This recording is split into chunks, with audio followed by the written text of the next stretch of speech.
आहे ऐं कहिड़ी कहिड़ी जेके हिननि जा हेल्पिंग वर्ब हूंदा आहिनि, कहिड़ी फॉर्म जेका इस्तेमालु कबी आहे, उहो सभु कुझु जेको आहे हिन में ॾिसंदासीं। सभिनी पहिरीं यूज़ ॾिसूं था, उन खां बाद में जेके हिननि जा हेल्पिंग वर्ब ॾिसंदासीं। Past perfect continuous tense is use to tell about an action, यानी को बि जेको टेंस हूंदो आहे उहो एक्शन जे लाइ इस्तेमालु कबो आहे। विच स्टार्टेड इन पास्ट, यानी को एक्शन जेको पास्ट में स्टार्ट थियो, and continued for a specific time in past, ऐं माने जेको कमु पास्ट में स्टार्ट थियो ऐं कुझु वक़्त जे लाइ पास्ट में जारी रहियो।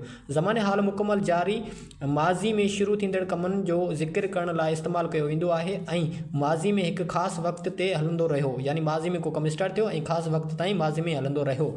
हाणे हिते जेको आहे हिकिड़ी ॻाल्हि हूंदी, उते तव्हां कंफ्यूज़ न थिजो, उहा तव्हांखे वरी आउं तव्हांखे ॿुधाए छॾियां थो त हिते हिननि जुमलनि में वक़्त जो ज़िक्र कयो वेंदो आहे।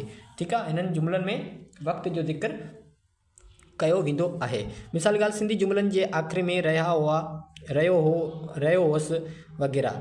सर हिते तव्हां कंफ्यूज़ थी विया हूंदव त सर तव्हां जेॾीमहिल असांखे पास्ट कंटिन्यूअस टेंस पढ़ायो, उन में तव्हां चयो त रहियो हो, रही हुई, रहिया हुआ, ऐं हिते बि तव्हां जेको आहे टेंस जेॾीमहिल पास्ट परफेक्ट कंटिन्यूअस टेंस पढ़ायो पिया, त उते बि सर तव्हां चयो पिया त रहिया हुआ, रहियो, त सर ॿिन्हिनि में फ़र्क़ु छा आहे? ॿिन्हिनि में ज़मीन आसमान जो फ़र्क़ु आहे, ऐं फ़र्क़ु उहो आहे त हिन में सिंस ऐं फार इस्तेमालु कबो आहे, ऐं हिन में तव्हांजो जेके आहिनि छा तव्हांजो वक़्त जो ज़िक्र कयो वेंदो आहे, यानी हिननि जुमलनि में वक़्त जो ज़िक्र लाज़मी कयो वेंदो। ठीकु आहे, अचो त मिसालनि ज़रिए सम्झूं था।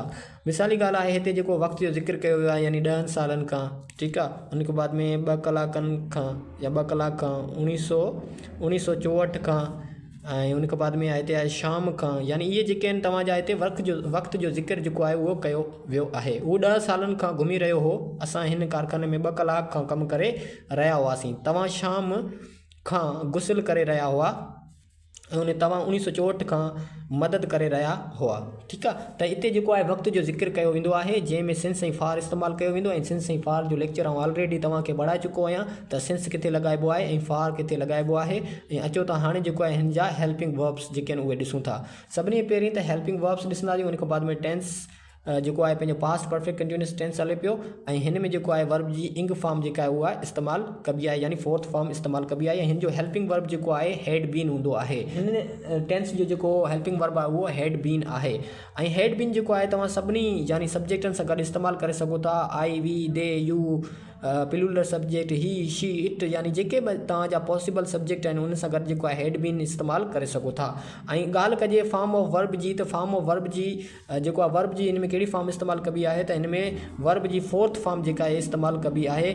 Fourth form of verb is used in all type of sentence in past perfect continuous tense, यानी हिन टेंस में जेको आहे वर्ब जी इंग फॉर्म इस्तेमालु कई वेंदी आहे। उमेद कयां थो तव्हांखे एतिरी ॻाल्हि सम्झ में अचो, त हिन जा फार्मूला ॾिसूं था, उन खां बाद में जेका आहिनि तव्हांखे ॻाल्हि सम्झ में अची वेंदी। त सभिनी पहिरीं जेॾीमहिल तव्हां पॉज़िटिव जुमिलो ठाहींदव त पॉज़िटिव जुमिले ठाहिण जे लाइ सब्जेक्ट हैड बीन, वर्ब जी फोर्थ फॉर्म, ऑब्जेक्ट ऐं सिंस ऐं फार ऐं टाइम जो इस्तेमालु कंदव। उन खां बाद में नेगेटिव जेॾीमहिल जुमिलो ठाहींदव त हिन में सब्जेक्ट हैड नॉट बीन, यानी वर्ब जेको आहे नॉट जेको आहे उहो 3 नंबर ते ईंदो। उन खां बाद में वर्ब जी फोर्थ फॉर्म ऐं ऑब्जेक्ट ऐं सिंस ऐं फार इस्तेमालु करे, ऐं टाइम तव्हां जेको बि पीरियड ॿुधाइणु चाहियो था त उहो तव्हां इस्तेमालु कंदव। इंट्रोगेटिव ठाहिण जे लाइ तव्हां हैड पहिरियां खणी ईंदव, उन खां बाद में हैड ऐं सब्जेक्ट ऐं बीन, उन खां बाद में वर्ब जी फोर्थ फॉर्म, उन खां बाद में जेको आहे सिंस ऐं फार इस्तेमालु करे तव्हां जेको आहे टाइम हिते ज़िक्र जेको आहे टाइम जो बि करे सघो था। त हीअ 2 फार्मूला आहिनि, हिननि 3 फार्मूलनि खे इस्तेमालु कंदे मूं कुझु एग्ज़ाम्पल लिखिया आहिनि, उनखे डिस्कस कयूं था, जंहिंसां जेको आहे तव्हांखे टॉपिक बि सम्झ में अची वेंदो ऐं हीअ लेक्चर बि तव्हांखे सम्झ में अची वेंदो। He had been reading a book since morning, हाणे हिते जेको आहे सिंस लिखियो पियो आहे, ऐं सिंस जेको आहे उहो टाइम आहे, हिते टाइम जो ज़िक्र जेको आहे उहो कयो वियो आहे, यानी सिंस मॉर्निंग हिते लिखियो पियो आहे, यानी हिते टाइम माना सुबुह खां। ठीकु आहे, यानी सुबुह खां जेको आहे उहो कमु थी रहियो आहे हिते, इन करे जेको आहे ही मॉर्निंग इस्तेमालु कयो आहे।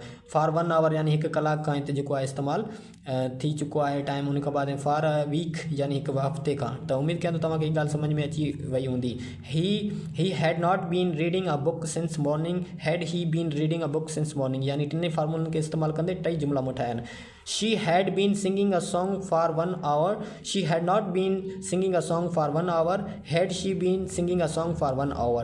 I had been building a new house for a week. हिते जुमिलो आहे इन जा जेके नेगेटिव इंट्रोगेटिव आहिनि जेके उहे अॻिते आहिनि। हू सुबुह खां किताबु पढ़ी रहियो हो। हू सुबुह खां किताबु न पढ़ंदो हो या न पढ़ी रहियो हुयो। छा हू सुबुह खां किताबु पढ़ी रहियो हुयो? हू 1 कलाक खां गीत ॻाए रही हुई। हू 1 कलाक खां गीत न ॻाए रही हुई। छा हू 1 कलाक खां गीत ॻाए रही हुई? मां 1 हफ़्ते खां नओं घरु ठाहे रहियो हुअसि।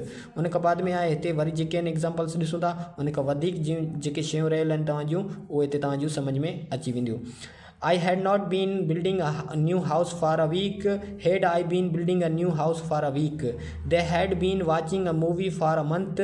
They had not been watching a movie for a month. Had they been watching a movie for a month? He had been painting for 2 hours. He had not been painting for 2 hours. Had he been painting for 2 hours? इन जो मक़सदु इहो आहे त मां 1 हफ़्ते खां नओं घरु न ठाहे रहियो हुअसि। छा मां 1 हफ़्ते खां नओं घरु ठाहे रहियो हुअसि? इहे 1 महीने खां फिल्म ॾिसी रहिया हुआ। इहे 1 महीने खां फिल्म न ॾिसी रहिया हुआ। छा इहे 1 महीने खां फिल्म ॾिसी रहिया हुआ? हू 2 कलाकनि खां पेंटिंग करे रहियो हुयो। हू 2 कलाकनि खां पेंटिंग न करे रहियो हुयो। छा हू 2 कलाकनि खां पेंटिंग करे रहियो हुयो? उन खां बाद में वधीक जेके आहिनि उहे एग्ज़ाम्पल ॾिसूं था जंहिंसां तव्हांखे वधीक ॻाल्हि सम्झ में अची वञे। I had been traveling to the city for 3 months. I had not been traveling to the city for 3 months. Had I been traveling to the city for 3 months?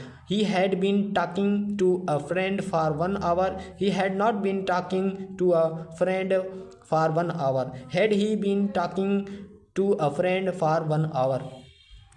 मां 3 महीननि खां शहर जो सफ़र करे रहियो हुउसि। मां 3 महीननि खां शहर जो सफ़र न करे रहियो हुउसि। छा मां 3 महीननि खां शहर जो सफ़र करे रहियो हुउसि? हू 1 कलाक खां हिकु दोस्त सां ॻाल्हाए रहियो हुयो। हू 1 कलाक खां हिकु दोस्त सां न ॻाल्हाए रहियो हुयो। छा हू 1 कलाक खां कंहिं दोस्त सां या हिकु दोस्त सां जेको आहे ॻाल्हाए रहियो हुयो? त ही जेके आहिनि तव्हांजा एग्ज़ाम्पल्स आहिनि जेके मूं ही फार्मूला इस्तेमालु करे तव्हांखे ॾेखारिया। उन खां बाद में हिते तव्हांजी प्रैक्टिस शीट रखियलु आहे। हिन में सिंस ऐं फार जो बि इस्तेमालु मूं रखियो आहे ऐं उहो सिंस ऐं फार जो लेक्चर आहे मुंहिंजो उहो तव्हांखे ॾिठो हूंदो जॾहिं त उनखे तव्हांखे सिंस ऐं फार जो यूज़ तव्हांखे ख़बर पई वई हूंदी। हिते 12 जेके आहिनि इंक फॉर्म बि साइड में मूं लिखी छॾियूं आहिनि जेके हिन में इस्तेमालु थियूं आहिनि। अचो त इन्हनि जुमिलनि खे पढ़ूं था। उन खां बाद में हिन लेक्चर खे वाइंड अप कयूं था।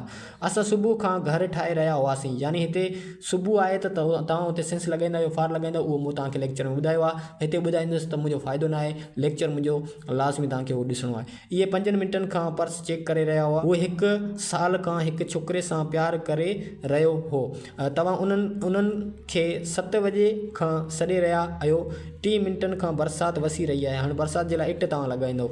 राम 2 ॾींहंनि खां ऑनलाइन पैसा कमाए रहियो हो। मां 8 ॾींहंनि खां बिल अदा करे रहियो हुअसि। इहे ऊन्हारे खां वठी नई ॿोली सिखी रहिया हुआ। असां 10 सालनि खां दीवाली मल्हाए रहिया हुआसीं।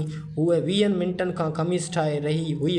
मां 2 सालनि खां अंग्रेज़ी सेखारे रहियो हुअसि। त हीअ तव्हांजा 12 सेंटेंस आहिनि। प्रैक्टिस शीट आहे हिन जो स्क्रीनशॉट कढी ऐं तव्हां हल करे ऐं ग्रुप में मोकिले सघो था। उन खां बाद में उमेदु कयां थो तव्हांखे त हीअ लेक्चर नंबर जेको 8 आहे जंहिंमें मूं तव्हांखे पास्ट परफेक्ट कंटिन्यूअस टेंस यानी पास्ट परफेक्ट कंटिन्यूअस टेंस सम्झायो उहो तव्हांखे सम्झ में अची वियो हूंदो।